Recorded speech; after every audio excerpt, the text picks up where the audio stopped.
এক গাধা বাঘের সাথে তর্ক করছে। বাঘ বলছে ঘাসের রং সবুজ, আর গাধা বলছে না, ঘাসের রং নীল। তখন গাধা বলল, আরে ভাই, তর্ক না বাড়িয়ে চলো, আমরা দুইজনে বনের রাজা সিংহের কাছে এর সমাধান চাইবো। সে আমাদেরকে বলে দিবে তুমি সঠিক না আমি সঠিক।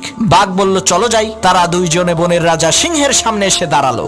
বাঘ কিছু বলার আগেই গাধা চেঁচিয়ে চেঁচিয়ে বলে উঠল, মহারাজ, আপনি একটু বলেন তো ঘাসের রং সবুজ না নীল? আমি বলছি ঘাসের রং নীল, আর বাঘ বলে ঘাসের রং সবুজ। আপনি একটু ফয়সালা করে দেন তো।